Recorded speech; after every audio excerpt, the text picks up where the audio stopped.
আপনারা সবাই ভালো আছেন? আলহামদুলিল্লাহ। বয়ান শোনার মন মানসিকতা আছে সবার? আছে ইনশাআল্লাহ। কার কার আছে? আজরাই দেখান যাবে? আলহামদুলিল্লাহ। আমিন।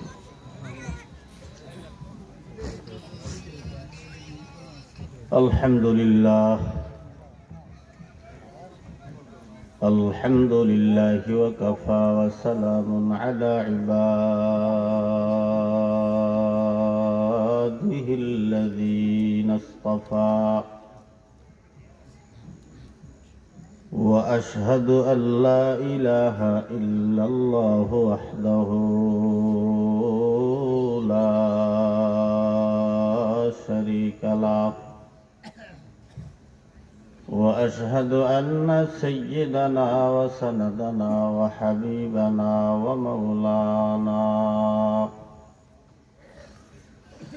ومولانا محمدا عبده ورسوله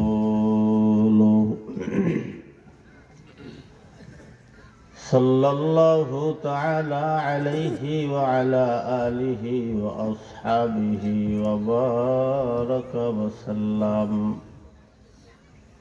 وبارك وسلم تسليما كثيرا كثيرا الذي أرسله الله تعالى بالحق بشيرا ونذيرا وداعيا إلى الله بإذنه وسراجا منيرا أما بعد فأعوذ بالله من الشيطان الرجيم بسم الله الرحمن الرحيم لقد كان لكم في رسول الله أسوة حسنة قال رسول الله صلى الله عليه وسلم من أحب سنتي فقد أحبني ومن أحبني كان معي في الجنة صدق الله مولانا العظيم وصدق رسوله النبي الكريم ونحن على ذلك من الشاهدين والشاكرين والذاكرين والحمد لله رب العالمين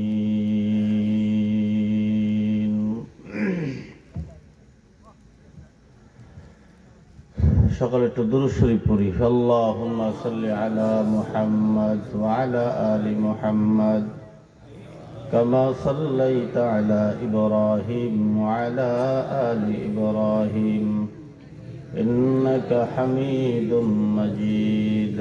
আল্লাহুম্মা বারিক আলা মুহাম্মাদ ওয়া আলা আলি মুহাম্মাদ كما باركت على إبراهيم وعلى آل إبراهيم إنك حميد مجيد بلغ العلا بكماله كشف الدجى بجماله حسنت جميع خصاله صلوا عليه وآله রব দেশে মক্কার পরে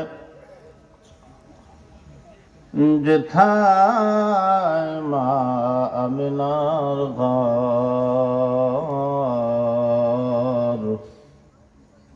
খোদারি করুণা হয়ে সেথায় কৌসর জর সে বারংবার বলাগল উলা বিকমালিহি কশফদ দুজা বিজমালিহি হাসনাত জমিউ খিসালিহি صلوا عليه وآله একটু জিকির করি লা ইলাহা ইল্লাল্লাহ লা ইলাহা ইল্লাল্লাহ লা ইলাহা ইল্লাল্লাহ লা ইলাহা ইল্লাল্লাহ লা ইলাহা ইল্লাল্লাহ লা ইলাহা ইল্লাল্লাহ লা ইলাহা ইল্লাল্লাহ লা ইলাহা ইল্লাল্লাহ লা ইলাহা ইল্লাল্লাহ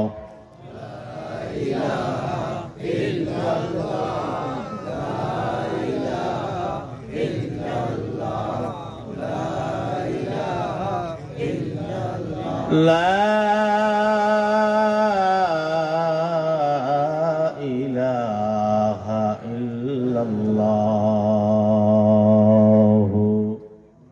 محمد رسول الله صلى الله عليه وسلم قالوا سبحانك لا علم لنا إلا ما علمتنا إنك أنت العليم الحكيم رب اشرح لي صدري ويسر لي أمري واحلل عقدة من لساني يفقه قولي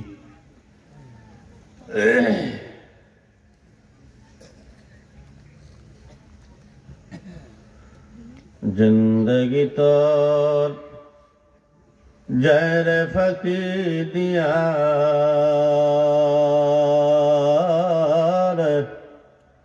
सुनारा दो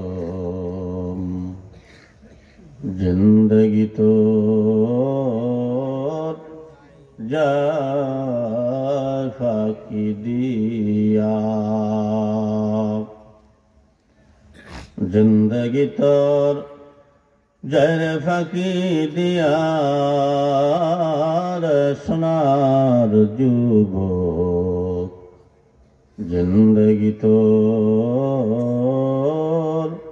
जहर फकी दियार ओ आदम रे পাক ধরিয়া গেছে দাড়ি দন্ত আছে গোটাচারি আজরাইল সামানজারি গিয়াছে করিয়ারে সোনার আদম জিন্দগি তোর যার ফাঁকি দিয়া जिंदगी तोर जय फाकी दियार सुनारा दोम जिंदगी तोर जय फाकी दिया ओ आदम रे कामिनी रई कोलेते কাল ঘুমেতে রইলি তুই সারা নিশি কাটাইলি তুই ঘুমাইয়া ঘুমাইয়া রে সোনার আদম জিন্দগি তোর যায় ফাঁকি দিয়া জিন্দগি তোর जयर फकी दियार सोनार आदम जिंदगी तोर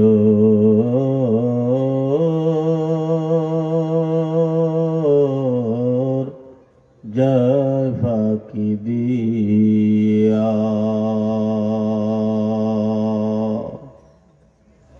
अल्हम्दुलिल्लाह মধ্য বটকাজল মুরব্বী ও যুব সমাজের উদ্যোগে 24শে জানুয়ারি 2025 রোজ শুক্রবার। সময় বাদ আসরের স্থান মরহুম শানু খান বাড়ি সংলগ্ন ময়দান বটকাজল নগরের হাট বাউফল পটুয়াখালী। দ্বিতীয় বার্ষিক ওয়াজ মাহফিল ও সাংস্কৃতিক অনুষ্ঠান কলতান সাংস্কৃতিক সংসদ পটুয়াখালী জেলা।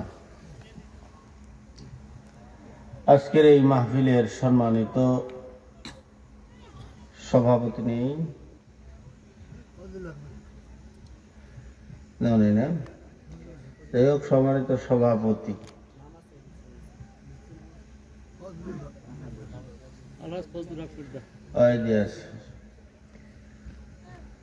সভাপতিত্ব করবেন জনাব আলহাজ মোহাম্মদ ফজলুল হক মির্জা সাহেব। আরো আছেন অনেক বিশেষ অতিথিবৃন্দ। আমার আগে সুন্দর সুলালিত কণ্ঠে মনোমুগ্ধকর ভাষায় সুন্দর আলোচনা করলেন জনাব আলহাজ হযরত মাওলানা মুফতি মুহাম্মদ আমিরুল ইসলাম সাহেব দামাত বরকাতুহুম, ইমাম ও খতিব বেতাগী কেন্দ্রীয় জামে মসজিদ। আল্লাহ পাক মুফতি মুহাম্মদ আমিরুল ইসলাম সাহেবকে तमाम दुनिया ব্যাপী দিনের দায়ী হিসেবে আল্লাহ কবুল করেন, আমিন। আর আছেন আমার থেকে উপরের লেভেলের অনেক ইলমি উলামায়ে কেরাম ও আমার প্রাণ প্রিয় যুবক ভাইয়েরা। আমার সামনে বসা বিভিন্ন জায়গা থেকে আগত আল্লাহ পাকের আশিকিন, জাকিরিন, শাকিরিন, মুহিব্বিন, মুরুব্বিন আওয়াম, এলাকাবাসী, কলিজার টুকরা, স্নেহের পাত্র, স্কুল কলেজ মাদ্রাসার যুবক বন্ধুগণ, স্নেহের ছোট ভাই, পর্দার অন্তরালে অবস্থানরত শ্রদ্ধেয়া সম্মানিত মা এবং বোনেরা, মহান আল্লাহ পাকের দরবারে অসংখ্য অগণিত লক্ষ কোটি শুকর সুজুদ যে আল্লাহ পাক এই ফিতনা ফাসাদের জামানায় দুনিয়ার সমস্ত কাজবাজ থেকে আলাদা করে হাজারো লক্ষ কোটি মানুষের মাঝখান থেকে যাচাই বাছাই করে ভালোবেসে মহব্বত করে আজকের এই মহতি সম্মানিত মজলিস, কোরআন হাদিসের মজলিস, জিকিরের মজলিস, জান্নাতের বাগানে যে আল্লাহ আশার বসার দিকটি কথা শুনে আমল করার মতন তৌফিক দান করেছেন, সেই মহান রব্বে কারীমের দরবারে আমরা সকলে মিলে একবার কালিমাতুশ শুকর আদায় করব। এক জবানে, এক আওয়াজে, এক তালে, এক সুরে সকলে বলি আলহামদুলিল্লাহ।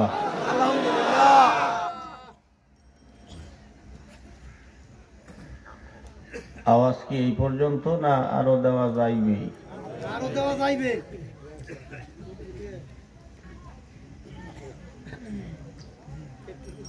আরো দেওয়া যাইবে? চেন্নাই কে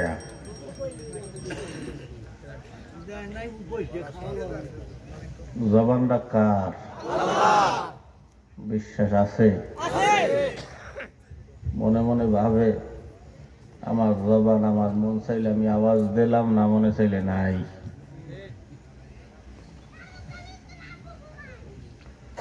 আমরা সবকিছুই আমার মনে করি। বলেন, আমাদের এই 3.5 হাত বডির ভিতরে আল্লাহ পাক যাহা কিছুই দিছে, একটা অঙ্গ আপনার আমার হুকুমে চলে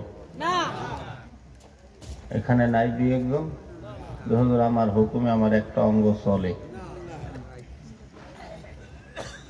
চলে না? তা বাহাদুরি, মাতবাড়ি, নেতামি কাড্ডা লইয়ে দেখান। আল্লাহর চেনেন?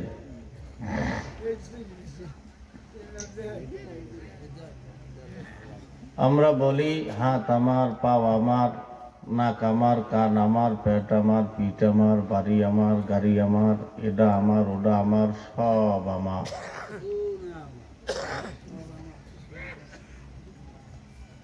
নাকের শ্বাস সব আপনার কথায় চলে।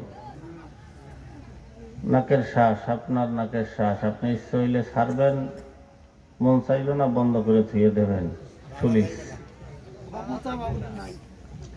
কোন নেতা আছে? কোন ক্ষমতাশীল? 3 মিনিট বন্ধ করে থুয়ে দেবেন, পারবেন? তাহলে বোঝা গেল সব চলে কার কথায়? আপনি আর আমি চলি কার কথায়? পেট আপনার আমার হুকুমে চলবে? আপনি গো মাঝে মাঝে পাতলা পায়খানা হয়, কাপড় কি ঠিক রাখা যায়? খাইতে বসিয়া সেদিক দিয়ে পাতলা পায়খানা, ও মনে করছে আইসে পাত, ঠাস করে বেরিয়েছে, পিছন কাপড় মেখে গেছে। হয় কি হয় না? প্রস্তাব কি চাপতে রাখা যাবে? তলপেট ফাটতে মরিয়ে যাওয়া লাগবে। মুরব্বী চাচার জৈবন আছে, ফুরেই গেছে, আঁকতে পারেন না একটু। এই জৈবনের তাড়নায় বর্তমান যুবকরা মেয়েদের পিছনে কুকুরের মতো গুড়গুড় গুড়গুড় গুড়গুড় করে বেড়ায়। কথা কথা লাগা ঠিক না? এই যুবকরা, মূল জৈবন কত বছর?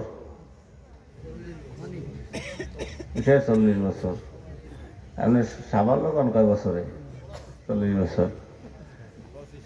25 বছর মূল জৈবন হলো 25 বছর। কারণ 15 বছরে আমরা ফুল জৈবনে পাও রাখি একটা যুবক, আর 40 বছরের পর থেকে জৈবনে ভাটা লাগে। তাহলে মূল জৈবন 25 বছর। তাহলে একটা যুবক জৈবনে পাও রাখেই তার বিয়ে করে না। কামাই রোজগারের একটা ব্যাপার স্যাপার আছে। কেউ 20 বছরে করে, কেউ 25 বছর, কেউ 30 বছর, কেউ 35 বছরেও করে। তা যে 20 বছরে বিয়ে করলো, সে স্ত্রীর সাথে জৈবনের স্বাদ পায় মাত্র 20 বছর। যে 25 বছরে করলো সে পাবে 15 বছর। যে 30 বছরে করলো সে পাবে 10 বছর। যে 35 বছরে করলো সে বউয়ের সাথে জৈবনের স্বাদ পাবে মাত্র 5 বছর। আর আমাদের দেশে কিছু বিদেশ পার্টি আছে, বিদেশ থাকে 40, 50, 60 বছর পর্যন্ত। 65 বছর তার বয়স হয়ে গেছে, সে এখনো বিদেশ টাকা কামাইতে আছে। এরপরে দেশে আইছে 60 বছরের পরে, মানে 60 বছর বয়স পার হয়ে গেছে।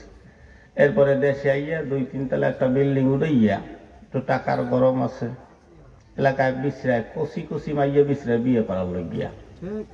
ওই 60-65 বছর কালে কচি মেয়েটার বিয়ে করি, ওই মেয়েটার জীবনটা নষ্ট করি ভালো কথা কন না। ওই মাইয়ের জিগাইলাম, তাই তুই এই বুড়ো জুয়ান মাইয়া, তুই এই বুড়ো বেটারে বিয়ে করলি কে? হুজুর তো বাঁচবে না, মরে যাইবে, তাহাজা সবই তো আমার ওই যে বিয়ে নেই। হ্যাঁ, আমাদের দেশের নারীরা টাকার পাগল আছে। ওই যুবকরা হুটো পকেটে ঘুরিয়ে বেড়াবো, মাইয়েরা জিগায় না, পকেটে টাকা নাই, খায় পাহাড় হোটেলে করবে কি? এই জৈবনের তাড়নায় মেয়েদের পিছনে তুমি ঘুরিয়ে তোমার আসল বাড়ি জান্নাতকে তুমি নষ্ট করিয়ে ফেলাইতেছ। সামান্য 20-25 বছরের জৈবন, এই জন্যই তো আল্লাহ আমাদের সব দিলেন। সব কিছুর মালিক একমাত্র আল্লাহ। সেই আল্লাহর একটু শুকরিয়া আদায় করব, তাতে কোনো অসুবিধা আছে? আল্লাহর জৈবন আল্লাহর জন্য খরচ করব, কোনো সমস্যা হবে? তা আওয়াজ দিয়ে বাউফল কি নওফালা নাকি কয়? নমালার মানুষ আল্লাহরে কি একটু আওয়াজ দিয়ে খুশি করা যাবে না? দেখি কার ভিতরে কতটুকু মহব্বত তৈরি হয়েছে। সকলে আর একবার শুকরিয়া আদায় করে আল্লাহর একটু খুশি করে দেয়। সকলে বলি আলহামদুলিল্লাহ। চার রঙের মশলা দিয়া, খেয়াল দিয়ে শুনবেন, আমি যতটুকুনি আলোচনা করব দুনিয়ার বাস্তবতা। তাহলে একটু মনোযোগ দিয়ে বসেন, একটু শোনেন। আসছেন, কিছু দিয়ে দেব, নিয়ে বাড়ি যাবেন ইনশাআল্লাহ। চার রঙের মশলা দিয়া যে কইরাছে তোর গঠন,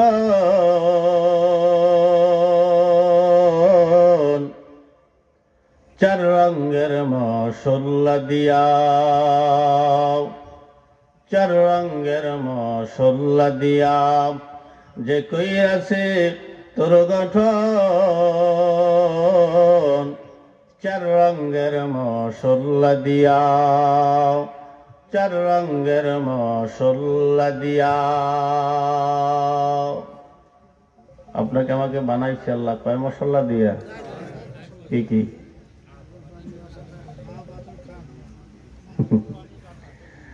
জানেন না? এই স্কুলের ছেলেরা আইয়া বিয়ে পাশ করে বই রইছ ও নাকা, আসো আমি জানাই। মনে রাখবেন সব, আগুন পানি মাটি বাতাস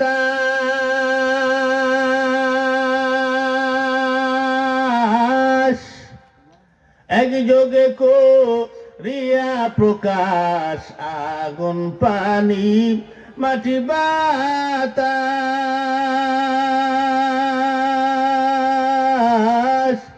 একযোগে করিয়া প্রকাশ। দেখলি না তুই কইরা তালাশ, ও যুবক ওরে দেখলি না তুই কইরা তালাশ, কোন জায়গা সে মহাজন। চার রঙের মশলা দিয়া, চার রঙের মশলা দিয়া যে কইরাছে তোর গঠন। চার রঙের মশলা দিয়া, চার রঙের মশলা দিয়া। একটু জোরে বলা যাবে কি মারহাবা? তাহলে মশলা কয় পদ? আগুন পানি মাটি বাতাস। দেখবেন মানুষের মন মস্তিষ্ক মেজাজ চার রকমের হয়। আমরা প্রায় সময় বলি যে হুজুর ওই মানুষটার মতো মানুষ হয় না, একেবারে মাটির মানুষ, তাই না? আবার দেখবেন বলবে হুজুর ওই সেরাদার যাইয়েন টেন না, ওই সেরার মেজাজ অক্কর সময় আগুনের মতো গরম হয়েই খায়। এরকম একদল আছে না, মাথা তাল্লু গরম। আর একদল দেখবেন বলবে হুজুর এই মানুষটা এই এলাকার ভিতরে এর মতন ঠান্ডা মানুষ হয় না, একেবারে পানির মতো কয়। আর এক দলের মেজাজ হলো বাতাসের মতো ফুরফুরা, এই ওডে এই নেই ফুরুত। আছে না একদল?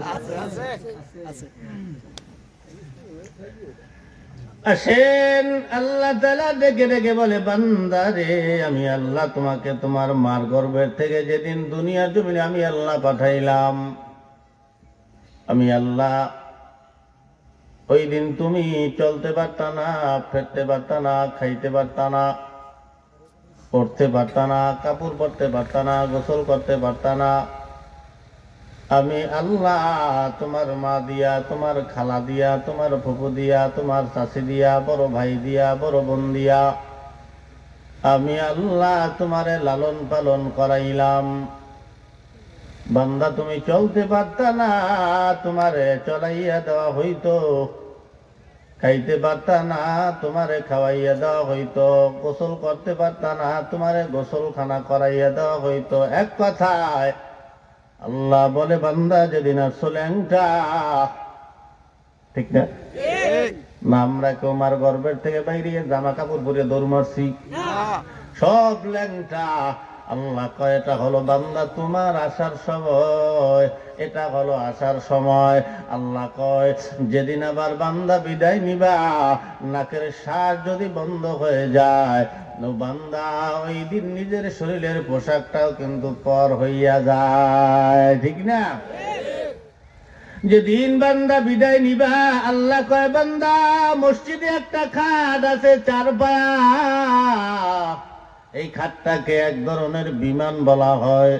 এই বিমান আমাকে আনার জন্য আমার বাড়ি যাবে, এখানে যারাই আছেন প্রত্যেককে আনার জন্য একবার করে ওই বিমান আপনার বাড়ি ঢুকবে আপনাকে আনার জন্য।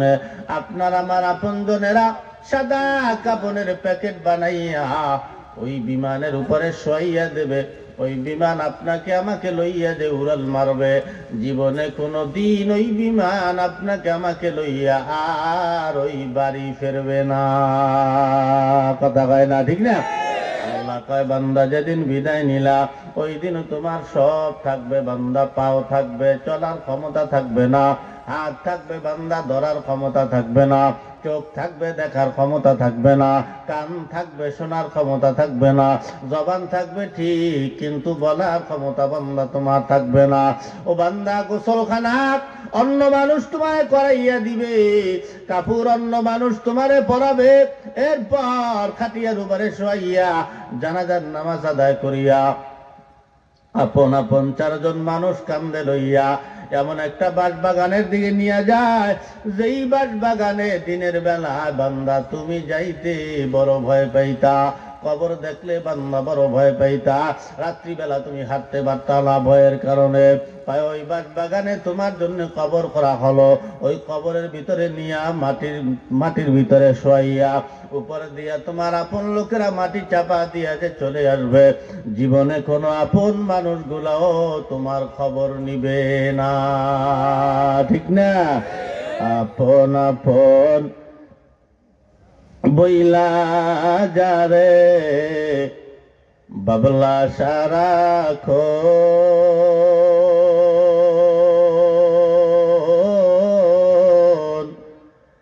আসলে যে কেউ নয় তারা, কেউ নয় রে আপন আপন আপন বইলা যাদের বাবলা সারাক্ষণ, আসলে যে কেউ নয় তারা, কেউ নয় রে আপন। আজ না হয় কাল বুঝবা একদিন রে,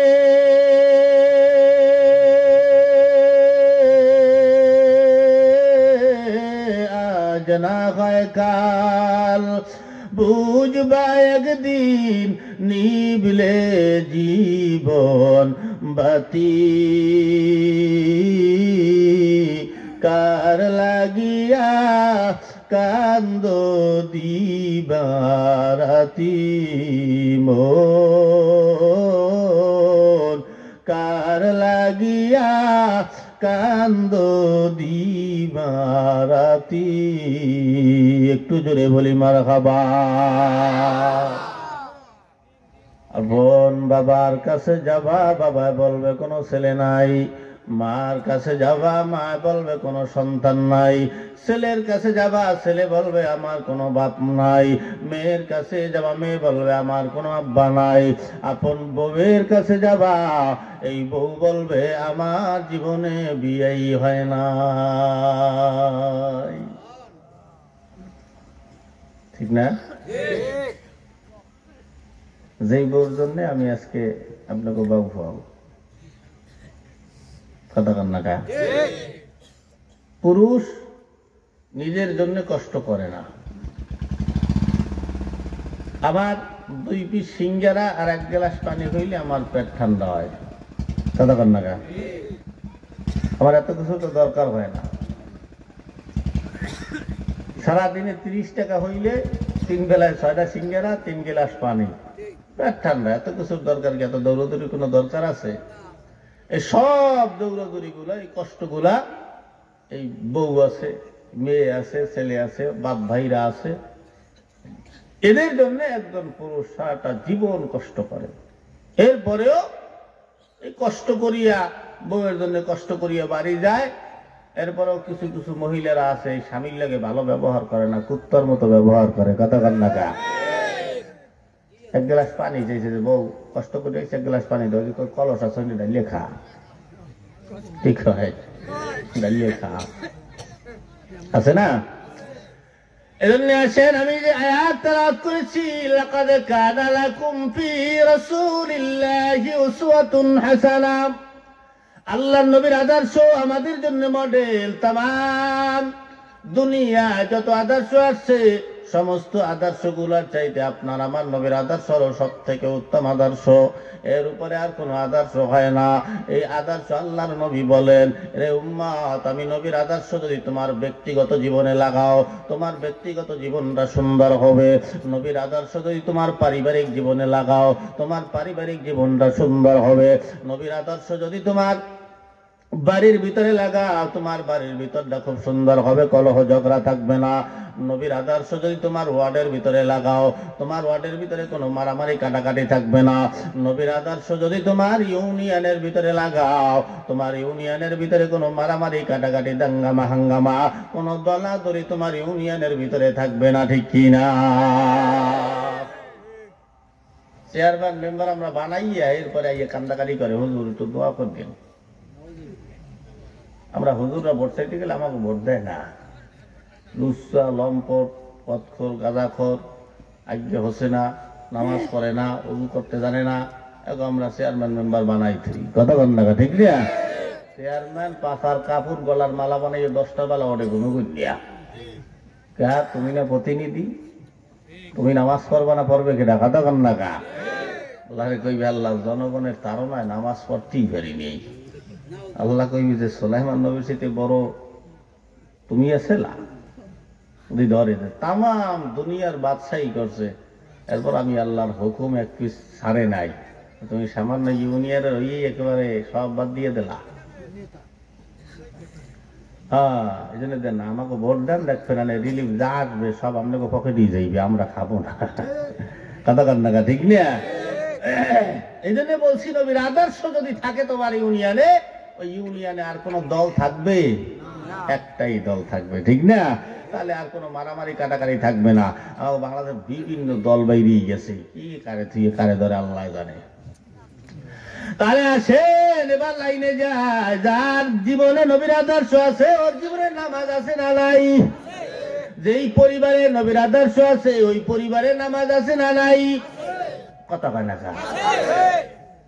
আল্লাহ কয় আমার এক রহমতের ফেরেশতা বান্দা, আমি আল্লাহর রহমত লইয়া খেয়াল দিয়া হলো প্রতিদিন সকালবেলা ফজরের নামাজের পরে বান্দা তোমার ঘরের ভিতরে ঢোকে, দুইকে যদি দেখে বান্দা তোমরা ফ্যামিলির সবাই ঘুমানো, আমারে জবাব দেন রহমতের ফেরেশতা থাকবে না চলিয়া যাবে? রহমতের ফেরেশতা যদি চলিয়া যায় এরপরে ঢুকবে ইবলিস। ইবলিস ঢুকবে কি রহমত লইয়া না গজব লইয়া? গজব লইয়া যদি ঢোকে ইবলিস, আপনার ঘরে শান্তি হবে না অশান্তি? বলে কেমন অশান্তি?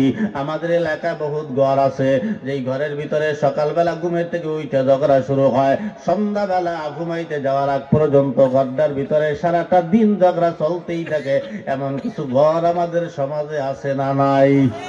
ওরে ঝগড়া রে, পাশের মানুষও ঠান্ডা মাথায় থাকতে পারে না। হুজুর আপনি জানেন কেমনে? আমরাই তো জানবো। কেন জানবো না? কারণ আপনি তো আল্লাহর রহমত রাখেন নাই, আপনি রাখছেন ইবলিসের গজব। এই জন্য আপনার ঘরটার ভিতরে অশান্তি, ছেলে আপনার কথা মানে না, মেয়েটারে মানাইতে পারেন না, বউ আপনার কথা মতো চলে না, আপনি বউর কথা মতো চলেন না, পরামর্শ নেন না। বলে কেমনে ঝগড়া শুরু হয়? আপনি তো ফজরের নামাজ পড়লেন না, না পড়ে আল্লাহর রহমত বিদায় হয়ে গেল, ইবলিস ঢুকলো গজব লইয়া। আপনি ফজরের নামাজ না পড়া উঠলেন বেলা 8টার সময়, 8টার সময় ওইটা ঘুমের থেকে ওইটা বউরে ডাক মারছে, বউ। বউ পাকের ঘর থেকে দৌড়াইতে দৌড়াইতে এসে দরজার সামনে দাঁড়াইয়া হাঁপায় আর কয়, কি হয়েছে? কুত্তর মতো চেঁচাও কা? এই কথা কর না কা? স্বামী আবার ডাক দিল, থাপড়াই দাঁত ফলাই ধর, স্বামীর লোক কেমন ব্যবহার করতে জানো না? জানি তো, কিন্তু তোমার লগে কেমন ব্যবহার করতো আমি ছাড়া আর কেউ ভালো জানে, এক সাইডে ভালো ব্যবহার আর আমার দ্বারে নাই। স্বামীকে যা করছো ভালোই করছো। এখন কয় তোর পোলা কই? কয় কা পোলা দিয়া কাম কি? কয় তোর পোলা সামলাইস? কয় কা বালিশের তলে বিড়ির প্যাকেট নাই, নেছে কিটা? তোর পোলা ছাড়া নেবে কিটা? বউকে তুমি খাওয়া ছাড়তারো না, তাহলে তার কিছু নেয় না, পাইবেও না, নেবেও না। আমার কথা সেরকম কিছু ছেলে আছে না, বাইরের পকেটের টাকা, এরপরে গাঁজা বিড়ি সিগারেট যা পায় তাই লইয়ে যায়। এবার সমস্যা কি ঠিক আছে না? এরপর অনেকক্ষণ ঝগড়া করার পরে ঢুকলেন ছেলেটা, মা ডাক দিয়ে গায়ে সারা খারা, তোর বাহের বালিশের বিড়ি প্যাকেট হয় মানে ছিলাম, সারা তুই ভালো হলি না, তোর লইয়া সারাটা দিন প্রত্যেক দিন তোর বাহের লাগে ঝগড়া করা লাগে, তোর জন্ম দিয়ে কি ভুল করছি? অনেকক্ষণ পোলাটারে গাইলেন পর ঢুকলেন একটা মাইয়া, মাইয়াটার মাথায় কাপড় নাই, বুকে ওলনা নাই, মাইয়ারে কানটা ধইরা টানতে টানতে লই গেছে পাকের ঘরে, পাকের ঘরে নিয়ে পাক করে আর মাইয়ারে গাইলাই, তোর জন্ম দেওয়া আমার ঠিক হয় নাই, তোর জীবনে বিয়ে হইবে না কোথায়ও, এরকম করে চলাফেরা করলে তোরে বিয়ে করবে কে? ড্যাং ড্যাং করে বেড়াইলি, এই কথা কর না, ঠিক না? তো মায়েরাই কয়। এরপর রান্না বান্না শেষ, খাওয়া দাওয়া শুরু, খাইতেছে আর কথাবার্তা বলতেছে। এক পর্যায়ে আসরের টাইম হয়ে গেল, আসরের আজান হয়, সবাই যায় মসজিদে নামাজ পড়ার জন্য। আর এরা স্বামী আর স্ত্রী নতুন কইরা ঝগড়া আরম্ভ করিয়া দেয়। কি ঝগড়া? স্বামী কয় বউরে, বউ কয় স্বামীরে, স্বামী বউরে ডাক দিয়া কয় তোমার লইগে তোর লইগে মাইয়ে ফলে একটাও ভালো হয় নাই। বউ আবার ডাক দিয়া কয় আমার লইগে ভালো হয় নাই না তোমার লইগিয়া, আমি কোন বংশে মাইয়া বুঝো না, তোমার লইগে ভালো হয় নাই। কি কথা কর না, ঠিক না? এইভাবে সারাটা দিন ঝগড়া চলতেই থাকে। এখন আমার জবাব দেন, ইবলিশ আমাদের শত্রু না বন্ধু? কথা কয় না কেন? যারা কয় না হ্যাঁ বন্ধু, হ্যাঁ এই যুবকরা কথা, যুবকরা কথা কয় না কে? তেনাই গেছে ওরা মোবাইল দেখতে দেখতে, যুবক আছে না বুড়োই গেছে, এই করতে আছে না। তোমারে মোবাইলে খাইছে, তোমারে মোবাইলে খাইছে, ঠিক না? যুবকরা ঠিক কইছে, এই ব্যান তার মানে ঠিক। অল্প বয়সের পোলা মাইয়া প্রেমে জড়াইছে জামানা, মোবাইলে খাইছে জামানা, মোবাইলে খাইছে, ঠিক না? রেডিও থুইয়া ট্যাব আইলো, ট্যাব থুইয়া টিভি, টিভি থুইয়া মোবাইল আইলো, যা খুশি তা পাবি। টিভির পর্দায় যাহা আছে মোবাইলে তা আছে, আরো কত আজে বাজে মোবাইলে দেখতাছে। ওই সমস্ত জিনিস দেখা নেশায় মেতেছে জামানা, মোবাইলে খাইছে জামানা, মোবাইলে খাইছে। অল্প বয়সের পোলা মাইয়া প্রেমে জড়াইছে জামানা, মোবাইলে খাইছে। যুবক তোমারে মোবাইলে খাইছে, ঠিক না? এইবার পাও, ইবলিশ আমাদের শত্রু হয় না বন্ধু হয়? কেমন শত্রু সিগনালো? আল্লাহ যখন বনি আদমকে বানাইলেন, বানাবার পরে আল্লাহ পাক সবাই ডাক দিয়া কয় উসজুদ, তোমরা সবাই সিজদা দাও। সবাই সিজদা লুটে বলল ইল্লা ইবলিস, খালি ইবলিস সিজদা দিল না। আল্লাহ কয় কি রে ইবলিস, কেন সিজদা দিলি না? ইবলিস আওয়াজ দিয়া কয় আল্লাহ আমি হইলাম আগুন আর হলো মাটি, এতটুকুনের কারণে আল্লাহ আমি সিজদা দিলাম না। আল্লাহ কয় লানাতুল্লাহি আলাল ইবলিস, আমি আল্লাহ তোরে লানত দিয়ে দিলাম, জান্নাত থেকে বের হয়ে যা, জাহান্নাম তোর জন্য ওয়াজিব হয়ে গেল, মরদুদ হয়ে গেলে, তুই শয়তান হয়ে গেলে, আজকের থেকে তোর জন্য জান্নাত আর হবে না। এই কথা যখন আল্লাহ বললেন, ইবলিসের মন মেজাজ আস্তে আস্তে গরম হয়ে গেল। মনে মনে গরম করিয়া মনে মনে চিন্তা করে আর কয় আল্লাহ, আল্লাহ কিন্তু কামরা ঠিক করলো না, সামান্য মাটির বনি আদমের কারণে আমাকে আল্লাহ জান্নাত থেকে বের করিয়া দিলে, এটা আল্লাহ ঠিক করে নাই। আল্লাহ ঠিক করছে না বা ঠিক? হ্যাঁ, ও কাই ঠিক করে নাই। এগুলো আল্লাহরে বলতে বলতে বা আর আল্লাহরে ডাক দিয়া কয় আল্লাহ গো, যেহেতু আমার জান্নাত থেকে বের করিয়াই দিছো, যাওয়ার আগে আগে আমি আপনার কাছে কিছু চাইবো, আপনি আল্লাহ কি দেবেন? আল্লাহ কেমন ভালো আছে, কি চাবি যা আমি আল্লাহ দিয়ে দিব। ইবলিস আওয়াজ দিয়া কয় আল্লাহ গো, যাওয়ার আগে আগে আল্লাহ আমি আপনার কাছে চাইবো, যদি দেন তাহলে আমাকে সর্বপ্রথম কিয়ামত পর্যন্ত হায়াত দাও। আল্লাহ পাক হায়াত দিয়ে দিলেন। হায়াত নেওয়ার পরে আবার আল্লাহর আওয়াজ দিয়ে কয় আল্লাহ আমি কিয়ামত পর্যন্ত হায়াত কেন নিলাম, আপনি আল্লাহ কি জানেন? আপনার কি বিশ্বাস? পণ্ডিতের দিকে ইতিহাস আল্লাহ জানে কিনা? আল্লাহ মস্কারি করে, আল্লাহ মস্কারি করিয়া কয় না আমি জানি না, কেন নিশ্চয় বল। এই কথা বলার পরে আল্লাহ আমি কিয়ামত পর্যন্ত হায়াত নেওয়ার মানে হলো, আল্লাহ তোমার এই বান্দাগুলার কারণে যেহেতু আমি জাহান্নামী হইলাম, আমিও টার্গেট লাগাইলাম, তোমার একটা বনি আদমকেও আমি জান্নাতে যাইতে দিব না। আল্লাহ কয় কোথায় নিবি? যুবকরা চাল দিয়া হন। আল্লাহ কয় কোথায় নিবি? কয় জাহান্নামে নেব। আল্লাহ বলে কেমনে নিবি? কয় আল্লাহ তোমার এই বান্দাগুলাকে জাহান্নামে নেওয়ার জন্য আমি সর্বোচ্চ চেষ্টা চালাবো। তোমার এই বান্দাগুলাকে জাহান্নামে নেওয়ার জন্য আমি হাজার হাজার মজার মজার গুনার রাস্তাগুলা খুইলে দিব। তোমার এই বান্দারা গুনাহ করবে আর জাহান্নামে যাবে। এজন্য দেখবেন দুনিয়ায় যত গুনার রাস্তা আছে, সমস্ত গুনার রাস্তার ভিতরেই কিন্তু মজা আছে। ঠিক গুনার রাস্তায় মজা না? এই কথা কর না কা? সুদ খাইতে মজা, ঘুষ খাইতে মজা, খারাপ পথে চলতে মজা, সিনেমা দেখতে মজা, খারাপ কাজ করতে মজা, বেপরদায় চলতে মজা, লুচ্ছমি করতে মজা, লম্পটি করতে মজা, পরের মাইয়ের লাগে প্রেম করতে মজা, নিজের বউর লাগে কথা কইতে ভালো লাগে না, পরের বউর লাগে কথা একবার শুরু হইলে আর বুঝি শেষ হয় না। কথা কয় না? পরের বললে কথা কন আপনারা? সব আল্লাহর ওলি, কেউ কয় না। ওরে আল্লাহ, বাবা পরের বললে কথা কন কে? এই ফোনে টাকা ঢুকাইয়া কি সমস্যা নাকি?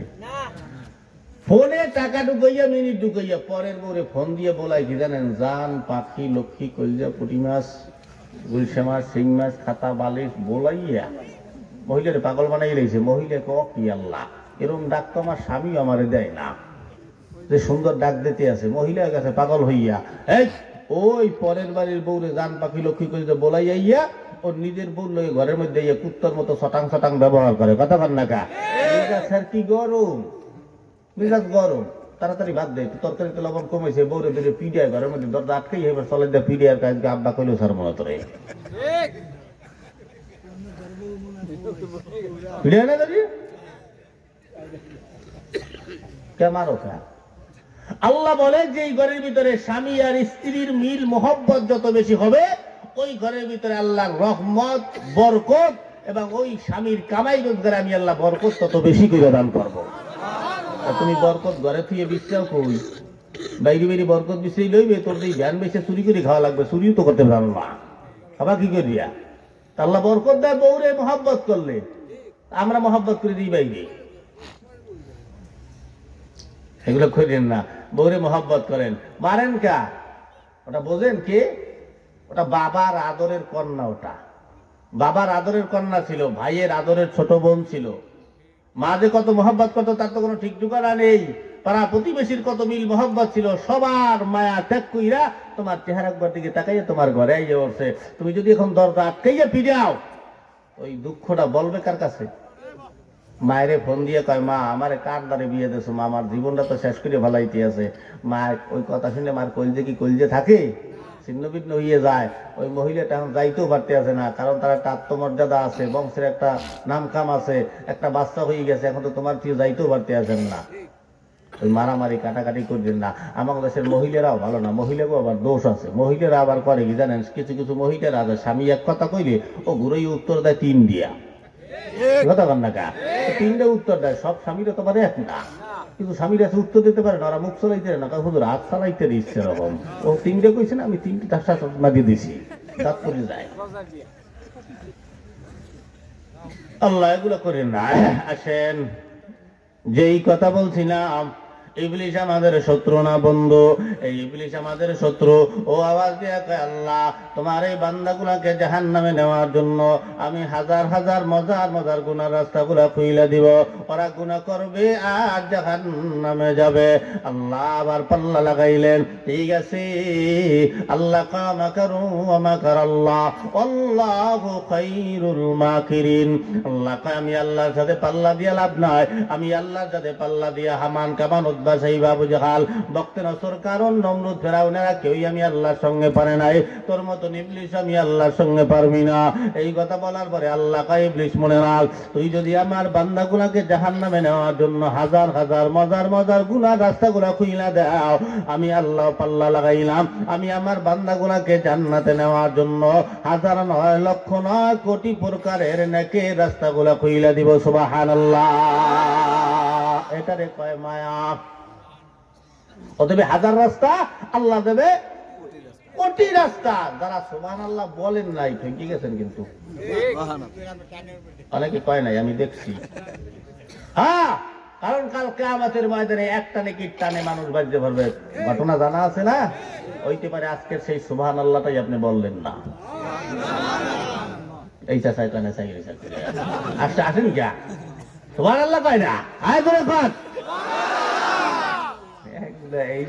এই জিনিসগুলোই কিয়ামতের ময়দানে বাজাই দেবে একবার।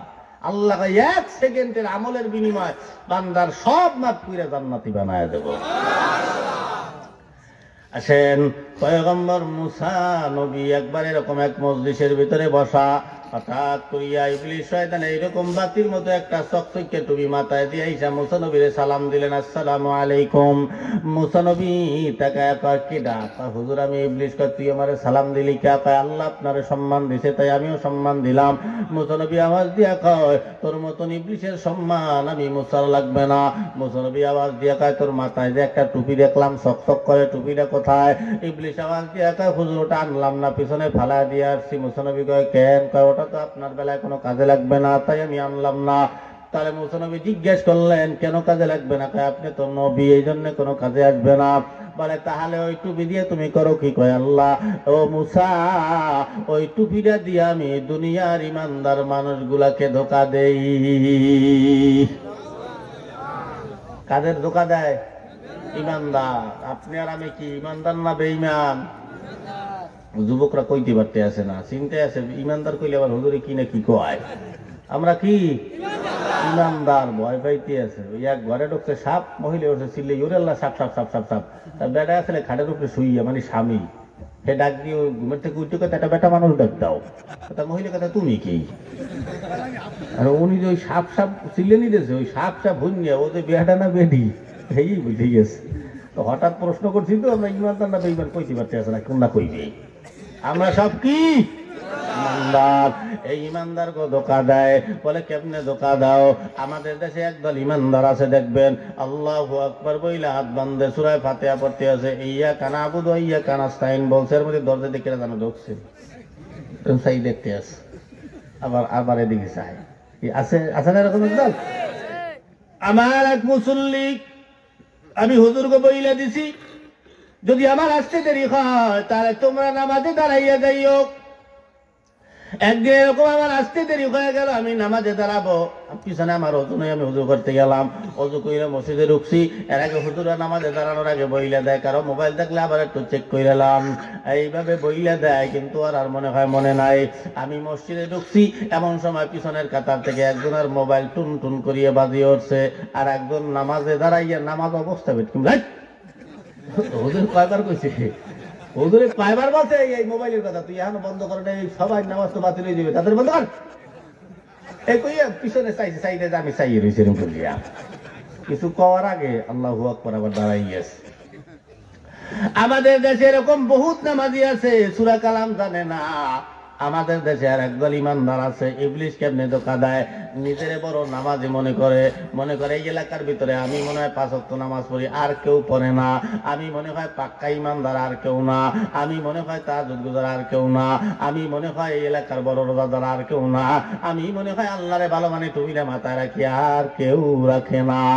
ইবলিস আওয়াজ দিয়ে কয় পয়গম্বর মুসা এতটুকুন করার কারণে, এতটুকুন অহংকার করার কারণে যে আমি বড় ইমানদার আর কেউ না, এতটুকুন করার কারণে ওর জীবনের সব নামাজগুলা বাতিল হইয়া যায়। কি দরকার এতগুলো অহংকারের? কি দরকার? এই অহংকার করিয়া ইবলিস, এমন কোন জায়গা নাই যেখানে ইবলিস সেজদা দেয় নাই, এমন কোন জায়গা নাই। ইবলিসের এক একটা সেজদা লক্ষ বছর পার হয়ে গেছে, আপনি আর আমি কয় সেকেন্ড পার হয়, তাহলে কাউকের মতো টপস টপস মারি আমরা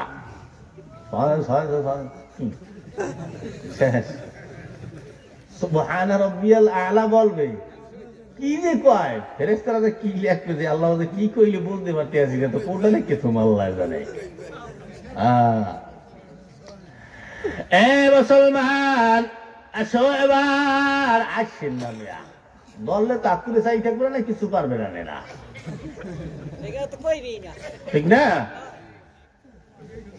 এই হুজুর বাদে, এই যে তলবেলমরা বাদে কয়জন লোক আছেন চারিকাত নামাজ পড়তে 5টা সূরা লাগে, সহি শুদ্ধ নামাজ ভঙ্গের কারণ 19টা, সর্বপ্রথম হলো নামাজ অশুদ্ধ বলা। কয়জন আছেন এখানে হুজুর আপনার এই হুজুরের সামনে দাঁড়াইয়া সহি শুদ্ধ 5টা সূরা বলতে পারবো, আত্তাহিয়াত দুরূদ শরীফ 2 সূরা সহি শুদ্ধ ভাবে বলতে পারবো? কম কি নাই? আরে 10,000 20,000 লক্ষ লোকের মধ্যে জিজ্ঞেস করছে আমি, হেই একটা হাত জাগাইতে পারতে আছে না, কি জবাব দেবেন আমারে বলেন? অস্ত শোনেন, সুরওয়ালা বক্তা আনবেন, একটা কেসা করবে, একটা কাহিনী কইবে, এই ওয়াজ কেউ করবে না। এই ওয়াজ কেউ করে না, আমারও তো দাওয়াতের আশা নেই, আল্লাহ বহুত বেশি, আর দরকার নেই। এ বয়সে ব্যক্তিগত ভাবে আল্লাহ বহুত বেশি, আর দরকার নেই। সমাজ পরিবর্তন করতে শেখেন। আপনারা যদি আল্লাহ জিজ্ঞেস করে, বান্দা এই যে 70 বছর পাইলে, 80 বছর বয়স পাইলে, এই 80টা বছর বয়সা আমি না হয় বড় সূরা পারছি, আমি না হয় মাদ্রাসায় পড়ছি, পারছি, আমি কি করব? আপনার জন্য আল্লাহ ছোট ছোট সূরা, কুল হু আল্লাহ, সূরা ইবনে তুনা, কাল কাউসার, সূরা নাস, সূরা ফালাক, সূরা ফাতিহা, এগুলো দিয়ে দিছি না? কোনদিন শিখছেন মসজিদে যাইয়া? ইমাম সাহেবকে জিজ্ঞেস করছেন, হুজুর আমার দুরূদ শরীফটা শোনেন, আমার আত্মীয়দের শোনেন, আপনার এমনি এমনি রাখছি, আমি টাকা দিয়ে রাখছি, আপনি আমাকে শিখিয়ে দেন না কা? বলছেন কোনদিন? তো কি করবেন যাই আল্লাহ রে? আল্লাহ বুঝি নাই, হুজুরা বুঝতে হইনে করছে, আর আমরা বুঝি নেই। আল্লাহ আল্লাহ কবি কি বুঝো নাই? এদিকে আয়, বিয়ে করছো ভাই? আল্লাহ তা বিয়ে করছো, বাচ্চা কাচ্চা খুব গইছে, আল্লাহ তোমার নামে 10টা হইছে। ও সারা জীবন খালি উইকেট ফেলাইছো, নামাজ কালামের কোনো চিন্তা ধারধারও নাই, তুমি কি জবাব দেবেন? ও বাদ দেন, সমাজ পরিবর্তন করেন। এই যে মুরব্বীরা একটা কমিটি গঠন করবেন। মসজিদ আছেন আপনাদের, এই কমিটি গঠন করে এই মুরব্বীরা প্রতি সপ্তাহে ইমাম সাহেবের কাছে যাবেন, হুজুরকে বলবেন, হুজুর সপ্তাহে 7 দিন, এই 7 দিনের একদিন 1 ঘন্টা আমাদেরকে সময় দেবেন। সপ্তাহে কয় দিন? 7 দিন। 7 দিনের কয় দিন? 1 দিন। কয় ঘন্টা? 1 ঘন্টা সময় আল্লাহর জন্য দেওয়া যাইবে না? এই 1 ঘন্টা সময় ইমাম সাহেবকে ধরবেন, এই 1 ঘন্টায় আমাদেরকে একটা আয়াত শিক্ষা দেবেন। এই একটা আয়াত পুরো একটা সপ্তাহ আমরা রিহার্সেল করবো। এই 1 সপ্তাহে একটা আয়াতই পড়া হবে, আর কোনো আয়াত পড়া হবে না। আলহামদুলিল্লাহি রাব্বিল আলামিন। এই আলহাম, এখানে হা দুইটা, হায় হত্তি আর একটা হায় হওয়াত, দুইটা হা। আলহাম, আর আপনি যদি পড়েন আলহাম হবে, নামাজই তো ভেঙে যাবে। আলহামদুই বেশি পড়েন, এটা তো জানি। তা আলহাম আপনি বললেন আলহাম, আলামিন আপনি বললেন আলামিন, হইল? পাল্টাই যাবে না? এখানে এই বেলাল রাদিয়াল্লাহু তাআলা আনহু উমাইয়ার বাড়ি কাজ করতেন, কোরআন তেলাওয়াত করতেন, উমাইয়া তারে মারধর করতেন, অনেকদিন মারধর করছে, বেতার জায়গায় বারবার আঘাত করতেন, মারতেন। বেলাল খালি কাঁদতেন, চোখ দিয়ে পানি বের হইতো। বেতার জায়গায় ব্যথা পাইলে যে কতটা কষ্ট হয়, যার বেতার জায়গায় ব্যথা পায় সেই বোঝে। মাঝে মাঝে আমাদের পাও কাটিয়া যায়, যেই জায়গা দিয়ে ব্যথা ওই জায়গায় বারবার উষ্ঠ খায়, ঠিক না? ওই জায়গাটাই বেশি বারবার লাগে। বেলালকে মারতেছে, একদিন বেলাল কথা মানেই না, একটা রড শিক আগুনের ভিতরে দিয়ে রাখছে, পুইরা লাল টুকটুকে হয়ে গেল। ওই আগুনের শিকটাকে হাতে লইয়া পিছন কইরা লইয়া নিয়ে গেল বেলালের কাছে। বেলালের কাছে যাওয়ার পরে বেলালকে আওয়াজ দিয়ে কয়, বিলাল মুহাম্মাদের ধর্ম ছাড়বে কিনা বল। বেলাল বলে, না কোনোদিনও ছাড়তে পারবো না, ইমান এনেছি তো আনছি, আর কোনো সমস্যা নাই, আমি ছাড়তে পারবো না, তোমার মতন মালিক লাগে সেইরা দেব। এই কথা বলাতে উমাইয়ার মেজাজ খানা গরম হয়ে গেল। উমাইয়া বেলালের জিব্রাটারে এইভাবে টান দিয়া ধইরা বাইর কইরা ওই গরম শিক দিয়ে এইভাবে আগুন দিয়ে সেক লাগাইয়া দেয়। বেলাল সহ্য করতে পারে না। ওই সময় আল্লাহরে আওয়াজ দিয়া কয়, আল্লাহ দুনিয়ার কোনো আপনজনরে দাওয়াত দিলাম না, কোনো মা না, কোনো ভাই না, বোন না, আল্লাহ একমাত্র তোমারে দাওয়াত দিলাম, তুমি আইসা দেখা যাও আমার বেলালের কি অবস্থা। পাশের জায়গা দিয়া, পাশের জঙ্গল দিয়া হযরত আবু বকর রওনা, তার কানে গিয়া কান্নার আওয়াজটা বাড়ি খায়। উনি মনে মনে বলে, কি ব্যাপারটা কি? ইমানদারের কান্নার আওয়াজ পাওয়া যায়। গিয়া দেখে বেলালের এই হালত, দেখ দিয়া কয়, উমাইয়া আমার একটা গোলাম আছে ইহুদি, তুমি যদি আমার ইহুদি গোলামটা নিয়া বেলালকে কি আমারে দিবা? উমাইয়া বলে, তাড়াতাড়ি নাও, কোনো সমস্যা নাই, এই রকম গোলাম আমার দরকার নাই। ওই আবু বকরের ইহুদি গোলাম দিয়া আবু বকরকে নিয়ে নবীদের পিছনে বসা করাইলেন। আল্লাহ নবী গুইরা তাকাইয়া বেলালকে 4 ডাক মারছে, বেলাল মাথা জাগায় না, চোখ বেয়ে পানিগুলা জমিনে পড়ে। আবু বকর কান্না কান্না ডাক দিয়া কয়, ইয়া রাসূলুল্লাহ। বেলাল কেমনে তাকাবে, কারণ বেলালের ঠোঁট ঠিক না, জিবরাখানা আগুনের শিক দিয়া সেক লাগায়া পুইরা দিছে উমাইয়া। বেলালের কথা বলার মতো সাধ্য নাই। আল্লাহ নবী তাকে মুয়াজ্জিন বানায় দিলেন। মুয়াজ্জিন বানায় দেওয়ার পর এই উমাইয়া আগুন দিয়া সেক লাগাইয়া দেওয়ার কারণে এবার বেলাল আজান দেয় ঠিক, কিন্তু বেলালের একটা অক্ষর উচ্চারণ হয় না। বেলাল আজান দেয়, বেলালের সিন উচ্চারণ হয় না, সিন উচ্চারণ হয়। বলেন তো এই সিন উচ্চারণ হওয়ার পরেও কি বেলাল আজান দিছে? আল্লাহ কি বেলালের আজান কবুল করেন নাই? করছে না? তো আপনাকেও যখন আলহামদুলিল্লাহ পড়ানো হবে, আপনার দাঁত নাই, বয়স্ক হয়ে গেছেন, উচ্চারণ করতে পারতেছেন না, চেষ্টা করার পরেও আলহাম আপনি পড়েন হাম, পরে আলামিন আপনি পড়েন আলামিন। আল্লাহ কাছে চেষ্টা করার পরে যদি ও হামদুলিল্লাহ পড়ে, আলামিনও পড়ে, আমি আল্লাহ বলে কোনো সমস্যা নাই, হামদের সওয়াব ওই বান্দার আমলনামায় দান করে দিব। সুবহানাল্লাহ বলে কাম হইবে না বাজান। এই সমাজ এইভাবে গঠন করতে হয়। এভাবে 40 দিন পার হবে, কমিটিরা মিল্লা কিছু টাকা কালেকশন করে ইমাম সাহেবের পকেটে ঢুকিয়ে দেবেন। আপনি জানেন যে 40 দিন পার হওয়ার পর ইমাম সাহেবের পকেটে টাকাটা ঢুকিয়ে দিছেন, ইমাম সাহেব এইভাবে পকেট থেকে হাত টাকা উঠেই দেখে যে মোটামুটি ভালোই টাকা। ইমাম সাহেবের চোখ দিয়ে পানি বের হয়ে গেছে। কেন জানেন? ওই দিন ইমাম সাহেবের ঘরে ইমাম সাহেব যাইতে পারে নাই এখনো, কারণ ইমাম সাহেবের ঘরে চাল নাই। একটা বস্তা চাল দরকার, 2000 টাকা দরকার, কারো কাছে চাইতে পারতেছে না লজ্জার কারণে। ঘরে গেলে বউ চিল্লাবে, বাচ্চারা কান্নাকাটি করবে, কোথাও যাইতে পারতেছে না, মন অখুন্দ হইয়া বসে রয়েছে। ওই মুহূর্তে আপনারা কালেকশন করে ইমাম সাহেবের পকেটে টাকাটা ঢুকিয়ে দিয়েছেন। বাজান, দোয়া কি করা লাগে? চাওয়া লাগে? এমনি এমনি আসে, আল্লাহর আরশ খুশি হইয়া যায়। আমার একদিন 200 টাকা প্রয়োজন, কই পাবো, কার কাছে যাবো 200 টাকা? আসরের নামাজের পরে ছাত্র মানুষ পিছনে তসবি লইয়া রাস্তায় রাস্তায় হাঁটি আর পড়ি। কি করবো? বিপদে পড়ছি, আন পড়া লাগে। পড়তেছি, হঠাৎ সভাপতি সাহেব উনি রাস্তায় যে হাইটে যাওয়ার অবস্থায় হঠাৎ আমার পকেটে এইভাবে হাত ঢুকাই দিয়েছে। আমি হাঁটো আর নাই, কিন্তু পকেটে হাত দিয়ে লাভ কি? পকেটে হাত দিয়ে আইতে গেল, আমি পকেটে হাত দিয়ে ঢুকাই দিই, 200 টাকা আমার পকেটে দিয়ে গেছে। আমি পিছনে দিয়ে গেলাম, কি অবস্থা?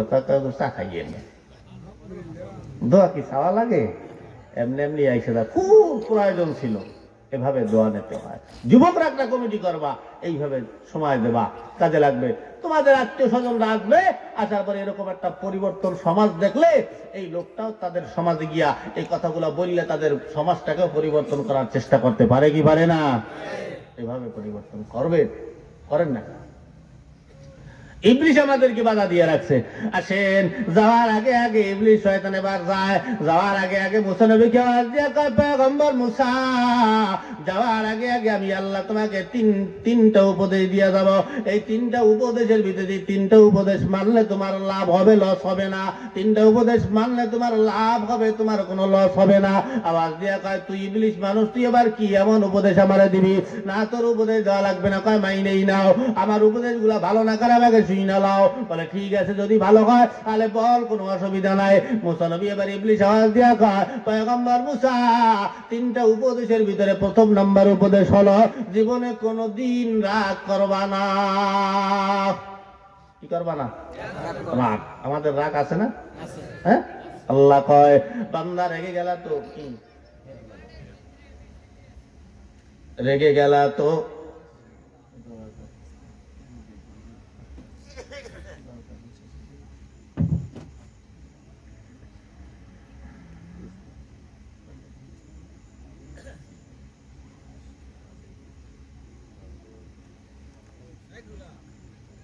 কষ্ট হইতে আছে? হ্যাঁ, চলবি পক্ষে কারা? চলার কয়টা বাজে? সবাই পক্ষে।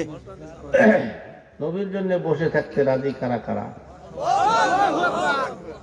আমি তুমি অন্তরে বলবো? হ্যাঁ, সমস্যা নেই তো? তুমি অন্তরে, তুমি নয়নে, তুমি জীবনে, তুমি মরণে, ওরে প্রাণের নবীরে, তুমি অন্তরে, তুমি নয়নে, তুমি জীবনে, তুমি মরণে, ওরে প্রাণের হাবিবিরে, তুমি খাঁটি প্রেমের ফুল, তুমি জীবনের দুকুল তুমি আলোয় আঁধারে, তুমি পূর্ণিমা চাঁদ এই অন্তরে আমাবস্যার আঁধারে। ওরে প্রাণের নবীরে তুমি অন্তরে, তুমি নয়নে, তুমি জীবনে, তুমি মরণে।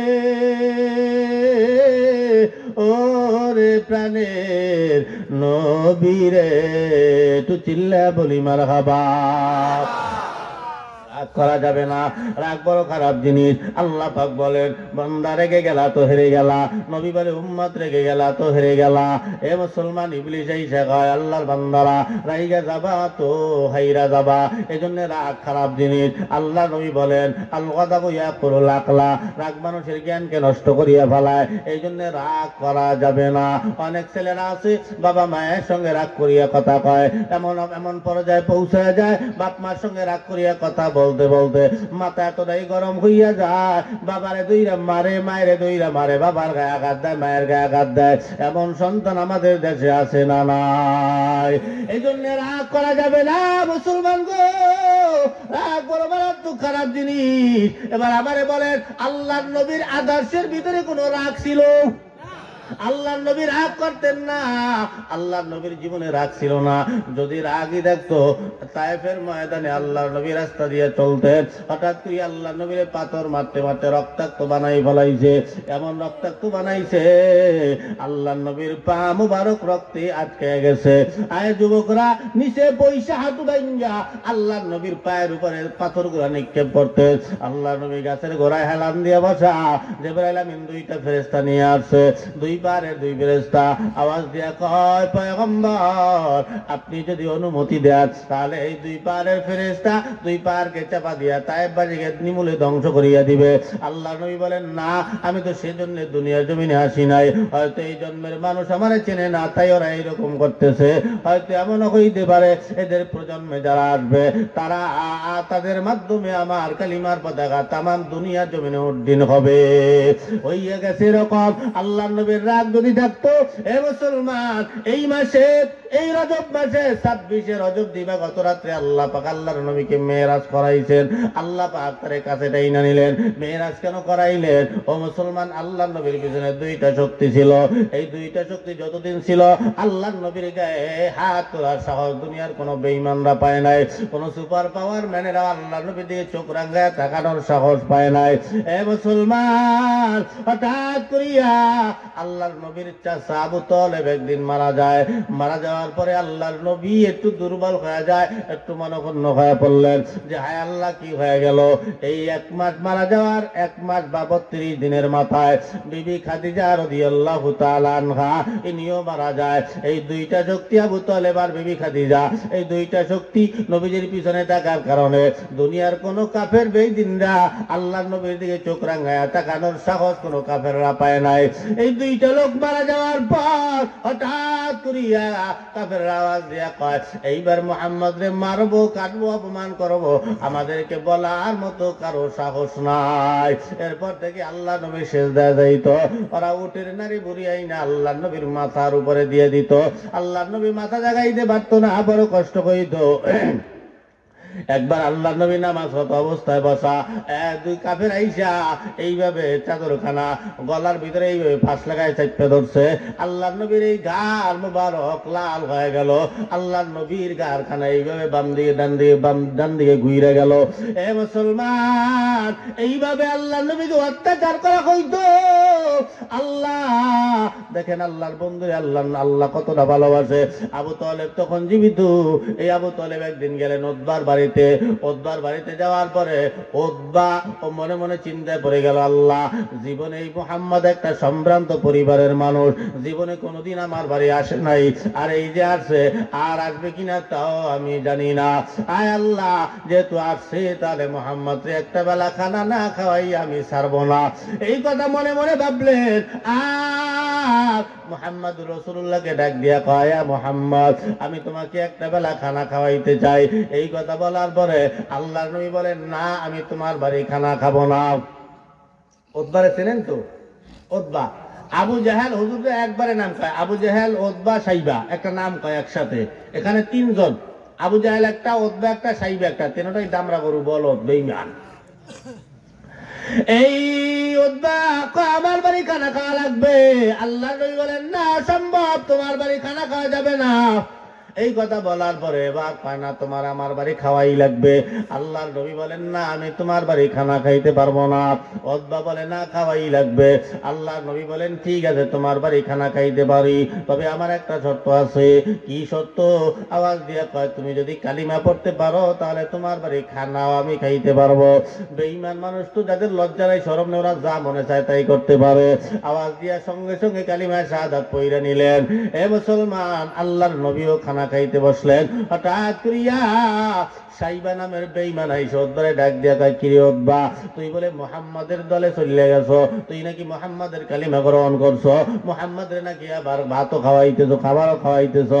এবার উতবা ডাক দিয়া কয়, আরে না পাগল, তুমি তো বোঝো নাই, মুহাম্মাদরে খানা খাওয়ানোর জন্য আমি কালিমা পড়ছি মুখে মুখে, কিন্তু আমি অন্তরে অন্তরে মানি লা তোর যা ভগবান রে। একটু জোরে বলা যাবে কি নাউজুবিল্লাহ? এগুলারে কয় মুনাফিক। এরপর সেই বাবা দিয়ে কয়, না, আমি বিশ্বাস করি না, আগামীকাল সকালবেলা তোমাকে আমাদের দল থেকে বের করে দেওয়া হবে। বলে, না, আমারে বের করিও না, আমি তো অন্তরে অন্তরে মানি লা তোর যা ভগবান রে, মুহাম্মদ রে খাওয়ানোর জন্য খালি মুখে মুখে কালেমা পড়ছি, আমি তোমাদের দল ছাড়ি না। এই কথা বলার পরে সেই ব্যাপার, না, বের করেই দেব। এইবার ডাক দিয়া কয়, তাহলে কি করলে বিশ্বাস করবা? বলে, যদি মুহাম্মাদের গালে একটা থাপ্পড় মারতে পারো তাহলে বিশ্বাস করব। এই মুসলমান উতবা চিন্তায় পড়ে গেল, মুহাম্মাদের গালে যদি থাপ্পড় মারে, আবু তালেব যখন জীবিত, আবু তালেবের কারণে দুনিয়ার কোন বেঈমানরা নবীর দিকে তাকানোর সাহস পায় নাই। ও চিন্তায় পড়ে গেল, আল্লাহ, আবু তালেব নবীর পাশে বসা, এই সময় যদি আমি মুহাম্মাদের গালে থাপ্পড় দেই, ওই আবু তালেব আমারে জিন্দা মাটির নিচে গাইরা ফেলাবে, আমার অবস্থা বেহাল। না, এটা করা যাবে না, অন্য কিছু বলো। বলে, যদি এটা না পারো তাহলে মুহাম্মাদের চেহারা একটু থুতু নিক্ষেপ করো। এ মুসলমান, আল্লাহর নবীর চেহারায় থুতু নিক্ষেপ করবে। দুনিয়ার সব মানুষ সহ্য করলেও আমার আল্লাহ কি সহ্য করতে পারে? আল্লাহ কয়, দুনিয়ার সবাই সহ্য করলেও, কারণ আমার এলাকায় আমারে যা মনে চায় তাই বইলা গালি দাও, আমারে যা মনে চায় তাই বলো, সমস্যা নাই। কিন্তু আমার এলাকায় যদি আমার ঘনিষ্ঠ বন্ধু আসে, আমার বন্ধুরে যদি কেউ কিছু কয়, তাহলে কিন্তু আমি আমার বাপরেও সারিয়া দিয়ে কথা বলবো না। কথা কয় না, ঠিক না? আল্লাহ কয়, মুহাম্মদ হলো আমার বন্ধু, আমি আল্লাহরে যা মনে চায় তাই বইলা গালি দে, আমি আল্লাহরে যা মনে চায় তাই বল, সমস্যা নাই। কিন্তু আমার বন্ধু মুহাম্মদকে কেউ যদি কিছু বলতে যাও, আমি আল্লাহ কিন্তু সহ্য করবো না, বরদাস্ত করবো না। এই উতবা ও দূরে দূরে চিন্তা করতেছে, দূরে থেকে দাঁড়াইয়া থুতুরা তো নিক্ষেপ করা যায়, তাহলে কি করা যায়? দূরে থেকে থুতুরা নিক্ষেপ করলেন। আল্লাহ পাক রাগ হয়ে গেল। আল্লাহ ওই থুতুরারে আগুনের গোল্লা বানাইয়া ওই উতবা চেহারা ভিক্ষা মাইরা উতবার চেহারা খানা পুইরা দিলেন। এ মুসলমান, মরণের সময় উতবার চেহারা পরা দাগ গুলা ছিল, কিয়ামতের ময়দানে পরা দাগ লইয়া উঠবে। তাম দুনিয়ার মানুষেরা দেখবে, কোটি কোটি মানুষেরা দেখবে যে উতবা একজন বড় বেঈমান ছিল, নবীর দুশমন ছিল। এ মুসলমান, এইভাবে আল্লাহর নবীকে কষ্ট দিত। এক ওয়ালিদ নামের এক বেঈমান কান্দে মূর্তি লইয়া লইয়া ঘোরে, আর মানুষের কানে কানে দাওয়াত দিয়া বেড়ায়। এ মানুষেরা, জনগণেরা, তোমরা শুইনা লও, মুহাম্মদ কিন্তু সত্য নবী না, মুহাম্মাদের আল্লাহ সত্য না, মুহাম্মাদের কালিমা সত্য না, মুহাম্মাদের ইসলাম সত্য না, মুহাম্মাদের ধর্ম সত্য না। এগুলা বইলা বইলা বেড়ায়, কিন্তু তার কথা কেউ শোনে না। না শোনার কারণে মন মেজাজ বড়ই খারাপ। একদিন রাত্রিবেলা মূর্তিটারে সামনে লইয়া খানা খাইতে বসছে, মূর্তিটারে দাঁড় করায় রাখলো, আর তিনি খানা খাইতেছে। হঠাৎ করে তাকে দেখে মূর্তি কথা কয়, আর মূর্তি এক পাও দুই পাও করিয়া হাঁটে, আবার মূর্তি কথাও কয়। আশ্চর্য ব্যাপার না? আপনার এলাকায় হিন্দু আছে না, মূর্তি আছে, কোনদিন হাঁটতে দেখছেন? কথা কইতে দেখছেন? কিন্তু আর মূর্তি আড়ে আবার কথা কয়। তাও আবার কি কয়, এ ওয়ালিদ, মুহাম্মদ কিন্তু সত্য নবী না, মুহাম্মাদের আল্লাহ সত্য না, মুহাম্মাদের ইসলাম সত্য না, মুহাম্মাদের কালিমা সত্য না, মুহাম্মাদের মানবা না, মুহাম্মাদের কিছুই তোমরা মানবা না, মুহাম্মদ একজন মিথ্যাবাদী, মুহাম্মদ কিন্তু সত্য নবী না, মিথ্যা নবী। এই কথা বলা তো অলির ডাক দেখায়, আমার কথা তো জনগণ শোনে না, আপনারে তো জনগণ ভক্তি করে, শ্রদ্ধা করে, আপনার পূজা করে, তাহলে আপনি বললে হয়তো জনগণ আপনার কথাগুলো মানত। আপনি কি জনগণের সামনে বলতে পারবেন? বলে অবশ্যই, কেন পারবো না, আজকে রাত্রে কি সব জোগাড় করবো, আগামীকালকে রেডি। বলে ঠিক আছে, আজকে রাত্রিবেলায় তুমি মাইকিং কইরা দাও, ডোল পিড়ায় দেওয়া হয়, মূর্তি কথা বলবে, যেই লাত ওজ্জা ভগবানের পূজা আমরা কইরা বেলায়, ওই লাত ওজ্জা ভগবান ওই মূর্তি প্রমাণ কইরা দেবে, মূর্তি কথা বলবে যে মুহাম্মদ সত্য নবী না। এই কথা যদি শোনে পাগলেও তো ময়দানে আসবে। হ্যাঁ, সারা জীবন যে মূর্তির পূজা করলাম, এই মূর্তি আজ পর্যন্ত কারো সঙ্গে দেখাও করলো না, কথাও কইল না, কারণ ওই মূর্তি যদি কথা কয় যে মুহাম্মদ সত্য নবী না, তাও কার বিরুদ্ধে খারাইছে? মুহাম্মদ সত্য নবী না, মুহাম্মদের আল্লাহ সত্য না, তাই এই কথা শুনলে কিনা না আসবে? হাজার হাজার মানুষ দাঁড়ায় গেছে। পরদিন সকালবেলা হাজার হাজার মানুষ ময়দানে দেখা যায়, বিশাল বড় এক স্টেজ সাজানো হয়, ওই স্টেজের ভিতরে একটা চেয়ার দেওয়া হয়, স্বর্ণের চেয়ার, ওই চেয়ারে আল্লাহর নবীকে বসাই অপমান করবে, যেমন আপনারা আমারে দেখতে পান, এইভাবে আল্লাহর নবীকে সামনে বসাইয়া ওরা অপমান করবে, এবং আল্লাহর নবীর চেহারা মলিন হবে, আল্লাহর নবী মনে কষ্ট পাবে, ওরা দেইকা তামাশা লবে। এ মুসলমান, আল্লাহর নবীকেও দাওয়াত দেওয়া হয়। আল্লাহর নবী বাড়ির থেকে যখন রওনা হয়, সব নেতারা এক জায়গায় হাজির হয়ে গেল, আল্লাহ নবী বাড়ির থেকে রওনা হইয়া আসমানের দিকে এইভাবে তাকায়, আল্লাহ আওয়াজ দিয়া কয়, বন্ধু গো, অত ইজ্জু মাংতাসা, অত দিল্লু মাংতাসা, ইজ্জত সম্মান দেওয়ার মালিক হইলাম আমি আল্লাহ। বন্ধু তুমি টেনশন করিও না, যেই চেয়ারে বসাইয়া তোমার অপমান করতে চায়, ওই চেয়ারে বসাইয়া আমি আল্লাহ তোমার ইজ্জত ওয়ালা বানায় দিব, তুমি যাও, তুমি চিন্তা করিও না। এই কথা বলার পরে আল্লাহ নবী এক পা দুই পা করে হাঁটতে হাঁটতে ময়দানের কোনায় গিয়া দাঁড়ায়। উতবা ওই ওয়ালিদ দেইকা দূরের থেকে মুহাম্মদকে ডাক দিয়া কয়, মুহাম্মদ তাড়াতাড়ি স্টেজে আসো। আল্লাহর নবী স্টেজে আসার পর এবার আল্লাহর নবীকে বসতে দেওয়া হয়। সবাই ডাক দিয়া কয়, কি জন্য ডাকলা? এবার ওয়ালিদ ডাক দিয়া কয়, আমি বললে তো আমার কথা মানো না, এই মূর্তি যদি তোমাদেরকে বলে মুহাম্মদ সত্য নবী না, তাহলে তোমরা কি মানবা? সব জনগণ এক বাক্য উচ্চারণ করলেন, ঠিক আছে আমরা মানবো। ঠিক আছে, তাহলে মূর্তি দিয়ে এবার কথা বলাও। ও মূর্তিটার এই পাশে আইনা মুহাম্মদ রাসূলুল্লাহকে বাম পাশে রাইখা এবার মূর্তিরে দিয়ে কথা বলানোর জন্য যখন জনগণ অনুমতি দিল, এবার মূর্তি ধাক্কা দিয়া ওয়ালিদ ডাক দিয়া কয়, মূর্তি এবার কথা কওয়া শুরু কর। আল্লাহর কি লীলা খেলা, মূর্তি কথা কয় না। সুবহানাল্লাহ। দেখবেন মানুষ যখন ভয় পায় তখন কিন্তু মানুষের শরীর ঘামাই যায়, ঠিক না? ওর পায়জামা অর্ধেক ভিজে গেছে। দ্বিতীয়বার ধাক্কা দিয়ে কয়, মূর্তি বাজার কথা কয়। দ্বিতীয়বারও কোনো কথা কয় না, পুরা শরীর খালি তরতর করে কাঁপে আর ঘামে। চিন্তা করতেছি, আল্লাহ এতগুলা মানুষ যদি একটা কইরাও কিনলে আমি ওয়ালিদের অস্তিত্ব পাওয়া যাইবে না, বুঝিয়া করা যাবে না। তৃতীয়বার কান্না দিয়ে কয়, বাজান মূর্তি তুই কথা কয়। এইবার মূর্তি কথা কয়। এইবার কি কথা কয়? মূর্তি ডাক দিয়ে কয়, লা ইলাহা ইল্লাল্লাহু মুহাম্মাদুর রাসূলুল্লাহ সাল্লাল্লাহু আলাইহি ওয়াসাল্লাম। মূর্তি আওয়াজ দিয়ে কো, জনগণেরা গো, আমি মুহাম্মদরে মানি, তোমরাও মানবা। আমি মুহাম্মদের কালিমা মানি, তোমরাও মানবা। আমি মুহাম্মদের ইসলাম মানি, তোমরাও মানবা। আমি মুহাম্মদের আল্লাহ মানি, তোমরাও মানবা। আমি মুহাম্মদকে মানি, মুহাম্মদকে ভালোবাসি, তোমরাও মুহাম্মদকে ভালোবাসবা, মুহাম্মদকে ভালো জানবা। তোমরা মুহাম্মদের সবগুলা মানবা। এগুলা বইলা যখন ওখান থেকে বিদায় নেয়, ওয়ালিদের মেজাজ কি ঠান্ডা না গরম? ওয়ালিদ মেজাজ গরম কইরা ডাক দিয়া করে, মুনাফিক, তুই রাত্রে কইলি এক কথা, দিনের বেলায় আর এক কথা। তোর মতন মূর্তির পূজা আমি ওয়ালিদ আর জীবনে করব না। ওই এই কথা বইরা পাও দুখান দইরা একটা পাথর মারলেন, মূর্তি ভাঙ্গা চূর্ণ বিচূর্ণ হয়ে গেল। এ মুসলমান নবীর উম্মত, এবার আল্লাহর নবী খুশি মন লইয়া রাস্তা দিয়া যখন রওনা, প্রতিমধ্যে এক আল্লাহর গোলাম হাওয়ার উপরে দাঁড়ানো, সাদা জুব্বা পরা, মাথায় লাল মাথায় সবুজ গম্বুজের পাগড়ি পেঁচানো, এগুলা পেঁচাইয়া হাতে একটা তরবারি, গায়ে রক্তের দাগ দেখা যায়।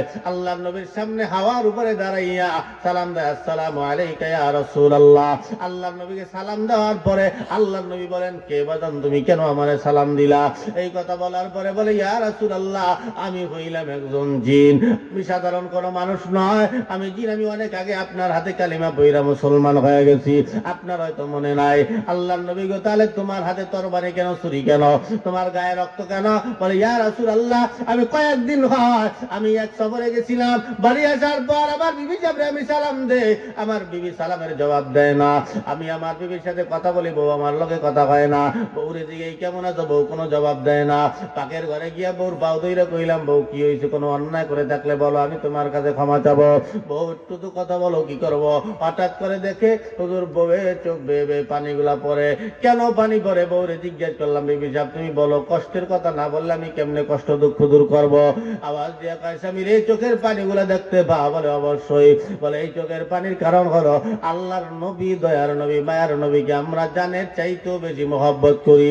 যে জানের চাইতে নবীকে বেশি মহব্বত করতে না পারবে, ও কোন সময় খাঁটি ইমানদার হইতে পারবে না। নবীর জন্য নবীকে আমরা জানের চাইতে বেশি মহব্বত করি। কে কে? সবাই আমিন। ও মুসলমান, আমি যতটুকু জানি বাংলার যুবকেরা যদিও দাঁড়িয়ে রাখে না, যদিও নামাজ পড়ে না, তাই বলে কোন নাস্তিক মুরতাদ বেঈমানরা আমার আল্লাহ রাসূলকে গালি দিয়া এই দাড়িকাটা যুবক আর বেনামাজি যুবকের সামনে দিয়া যাইতে পারবে না, ঠিক না? শুনিয়ে বাড়াই দেবে। আমার কথা সেটা বদভ্যাস আছে। আমার কথা সে নবীর জন্য জীবন দিতে আমরা রাজি, জীবন নিতে রাজি না।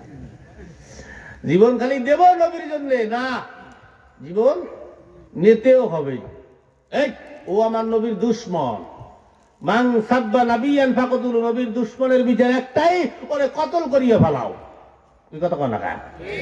আর কি ওর বিচার একটাই, ডাইরেক্ট কতল করিয়ে ফেলাও। তো ধরলে পুলিশের হাতে দাও কা, ডাইরেক্ট জায়গায় পাড়াই মারিয়ে ফেলাবা।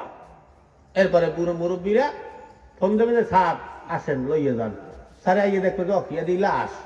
হয় স্যার ওই কিনা কহেন কি মারি দিয়েছে জানি না, ওই মধ্যে গেছে। তুই নবীর দুশমন। আমার কথা, সে এক নাস্তিক নবীকে গালি দেয়, আমরা হুজুররা ডাক দিই। ঢাকা শহর হাজার হাজার তাওহীদি জনতা আছে, এই হাজার হাজার তাওহীদি জনতা গুলা হুজুররা স্লোগান দেয় নবীর জন্য জীবন দিতে কে কে রাজি আছে একটু হাত দেখাই দেখাও। না, আপনাকে বলি নেই, হুজুর এটা বলে। হাজার হাজার জনগণ হাত জাগায়। এরপরে যেই নাস্তিক নবীর গালি দিছে, ও রুমের ভিতরে বসে টিভির দিকে তাকাই তাকাইয়া হাসে আর ওই খবরগুলো দেখতে পায়। আর হাজার হাজার জনগণ নবীর জন্য জীবন দেওয়ার জন্য নারায় তাকবীর দিয়ে রাস্তায় বের হয়। পুলিশেরা গুল্লি কইরা কইরা মারে, কিছু কিছু মরে আর কিছু রক্তাক্ত হয়ে বাড়িতে বেরে। এই কথা কন না? এই কি এগুলো কি? গালি দিছে একজন, মরবো হাজার জন, এইটা কি নবীর উম্মত? ওর মতন এক নাস্তিকে মারতে লাগবে একজন, এক ঘুষিতে বাড়িয়ে বাড়ান লাগবে। তোর লাগছে ওর জন্য হাজার হাজার মানুষ আমরা ময়দানে নামবো কেন?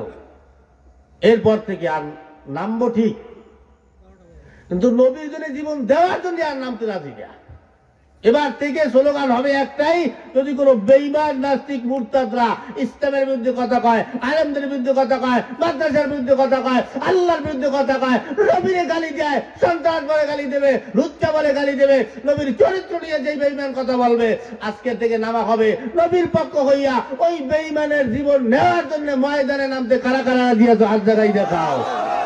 নারে তাকবীর। স্লোগান ঠিক আছে না? খালি বারবার নাও, খালি বারবার জীবন দাও।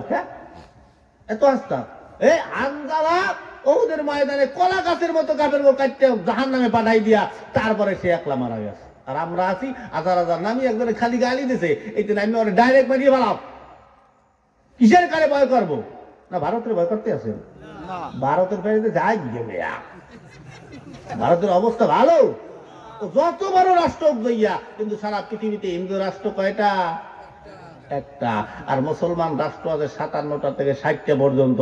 ওরকম এক হিন্দু রাষ্ট্র বাংলাদেশের দিকে চোখ রাঙ্গাই দেখাবে, আর অন্যান্য মুসলিম দেশগুলো কি বই বই আঙ্গুল ছুইবে। এক মুসলমান আর এক মুসলমানের ভাই, এক মুসলমান আর এক মুসলমানের আয়না। আমার এক পায়ে ব্যথা হইলে আমার পুরো শরীরে ব্যথা হয়। এক মুসলমান দেশে কোনো বেঈমান আক্রমণ করবে, তাম দুনিয়ার মুসলমান কান্ট্রি গুলা, মুসলমান দেশগুলা ওই দেশকে ধ্বংস করিয়ে ফেলাবে। কথা কন না ঠিক না? এই দেশের পণ্য, সামান্য ভারতের পণ্য খালি বাংলাদেশে বয়কট করছে, এইটি ভারতের অবস্থা টাইট। যদি সমস্ত দেশ, মুসলিম দেশগুলোর থেকে ভারতের পণ্যগুলো বয়কট করিয়ে দিত, বলেন তো ভারতের অবস্থা কি হইতো? দেখানো করতে না, ওর পরে কাপড়ই থাকতো না, 2 দিন লাগবে খয়রাতি হইতে। আমাদের বাংলাদেশে কোন জেলার মানুষ কি না খাইয়ে আছে? ভারতের বহুত রাজ্য আছে, আমরা তো ভারতে যাই, ভারতের বহুত রাজ্য আছে মানুষ না খাইয়ে থাকে, আগতেও পারে না, খাইতে না, পয়সা না দিয়া। হ্যাঁ, এমনও রাস্তা আছে, এই রাস্তা দিয়ে আটা যায় না, চতুর্পাশে পায়খানা করে ভরি থুয়ে দেয়। এরা আবার বড় বড় কথা কই আয়। বড় রাষ্ট্রের সাথে কি হয়েছে, একটা কথা মাথায় রাখবা, 95% মুসলমান এই বাংলাদেশে বসবাস করে। কথা কান না ঠিক না? মুসলমান নবীর উম্মত, আল্লাহর বান্দারা, এরা ইমানদার। এই মুসলমানরা জানে যে মৃত্যু একদিন হবে, এই জন্য এই মুসলমানরা মরণরে ভয় করে না। কথা কান না ঠিক না? এদের বিশ্বাস, নবীর জন্য জীবন দিলে আমরা শহীদ, যদি বাইচে আছি তাহলে আমরা গাজী হইয়া ফেরবো। ঠিক না? কষ্ট হইতে আছে? হ্যাঁ, হচ্ছে যাইতে আছে না? না, আর ওদিকে আগাবো না। আসেন, তাহলে নবীর জন্য জীবন দেব না জীবন নেব, দুটোটাই করব। মুসলমান এই ইলমুদ্দিন নামে এক আল্লাহর গোলাম, এই ইলমুদ্দিন নামের যে লোকটা, এই লোকটা একটা রঙ্গিলা রাসূল বই পাইলেন। এই রঙ্গিলা রাসূল বইতে উনি পড়া আরম্ভ করলেন। উনি পড়তে উনি দেখে এটার ভিতরে সবই নবীর বিরুদ্ধে লেখা। নবীর বিরুদ্ধে লেখা দেখা যাওয়ার মনটা নষ্ট হয়ে গেল। দাড়িকেরা যুবকেরা শোন, এই দাড়িকেরা যুবক ইলমুদ্দিন এই বইটা পড়ে আর মনে মনে চিন্তা করে, এই বইয়ের লেখক কেডা? এই বইয়ের লেখকরে যতক্ষণ পর্যন্ত আমি হত্যা না করব, ততক্ষণ পর্যন্ত আমার মন ঠান্ডা হবে না। মনে মনে টার্গেট করিয়া বাড়াইলো, বেঈমানকে হত্যা করতে হবে। কারণ বইয়ের উপর দিয়ে যদিও রঙ্গিলা রাসূল লেখা, কিন্তু তারপরে উপর দিয়ে ফিটপাট ভিতরখানা সতর্কার। উনি গেলেন মায়ের কাছে, মা, এই রঙ্গিলা রাসূল বইয়ের লেখককে আমি হত্যা করে ছাড়বো। মা আওয়াজ দিয়ে কয়, বাবা যাও, তোমারে আমি চাইরা দিলাম, আল্লাহ রাসূলের জন্য তোমারে কোরবানি করিয়ে দিলাম। এই কথা বলার পরে উনি ছুরি টুরি লইয়া ভারতের উদ্দেশ্যে রওনা। রঙ্গিলা রাসূল বইয়ের লেখকের ভক্ত পরিচয় দিতে আল্লাহর বান্দা তার বাড়ির দরজার সামনে হাজির হয়। দরজা নক দেওয়া হয়, দরজাখানা খুইলা দিলেন। এবার খোলার পরে কয়, কে তুমি? বলে, আমি কইলাম রঙ্গিলা রাসূল বইয়ের লেখকের একজন ভক্ত। আপনি কে? বলে, আমি কইলাম সেই লেখক। বলে, তাহলে তো ভালোই হলো, একটু এদিকে আসেন, আপনার সাথে কথা আছে। এই কথা আছে বইলাই না, ছুরি দিয়ে আঘাত দিয়ে একেবারে কতল কইরা ফেলাইলো, জায়গায় মাইরা ফেলাইলো। ওই জায়গার থেকে নবীর উম্মত যায় না, ওই জায়গায় দাঁড়াইয়া আছে।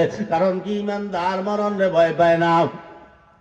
ওনাকে জেলখানায় নিয়ে যাওয়া হয়। জেলখানায় নেওয়ার পরে আমাদের বাংলাদেশ থেকে তাকে ছাড়ানোর জন্য অনেক বড় বড় উকিলেরা গেছিল। এর ভিতরে আমাদের বরিশালের কৃতি সন্তান এ কে এম ফজলুল হক, ইনিও গেছিল তাকে ছাড়াবার জন্য। ইনি গিয়া বললেন, রে ইলমুদ্দিন, তুমি খালি শুধু এতটুকুন কথা বলবা যে তাকে হত্যা করার সময় আমার মাথা ঠিক ছিল না, বাকি সব আমরা কইরা নিব। ইলমুদ্দিন ডাক দিয়া কয়, রে বাংলাদেশের উকিলেরা, তোমরা বাংলাদেশে ঠান্ডা মাথায় চলিয়া যাও, আমার আর যাওয়া হবে না। বলে, কেন, কি হয়েছে? বলে, তোমরা আসার আগে আগে আমার মায়ার নবী, দয়ার নবী এই রাত্রে আইসা আমি ইলমুদ্দিনের সঙ্গে স্বপ্ন যুগে দিদার দিয়ে গেছে। সুবহানাল্লাহ। মুসলমান, আল্লাহ নবীর দিদার যদি কারো জীবনে একবার হইয়াই যায়, ওর জীবনে আর কোনো চিন্তা নাই। কারণ যার সাথে নবীর একবার দিদার হয়, ওর জীবনে ওর জন্য জাহান্নামের আগুন খানা হারাম হইয়া যায়। আল্লাহ নবীর দিদার মরার আগে আগে একবার হইলেও যেন নবীর দিদার হয়, এইরকম একটা আমল যদি আমি দিয়া যায়। জীবনে কত বয়ান শুনছেন, কোনো আমল নেন নাই। আজকে বাঁচবো কিনা মরবো তা জানি না, তবে আজকে যদি এখান থেকে নিয়ত কইরা যান, হুজুরে যে আমলখানা দেবে, আমি প্রতিনিয়তই আমলখানা করব। এই আমলখানা যদি প্রতিনিয়ত করেন, আল্লাহ নবীর দিদার হবে নিশ্চিত। আল্লাহ নবীর দিদার যদি হয়, আপনার উপরে জাহান্নামের আগুন হারাম। এই আল্লাহ নবীর দিদার আমরা কে কে পাইতে চাই? মরার আগে হলেও একদিন আল্লাহ নবীর দিদার আমরা পাইতে চাই সবাই। আমিন। ও মুসলমান নবীর উম্মত, এই যুবক ভাই এক হুজুর বয়ান করতেছিল, বলবো?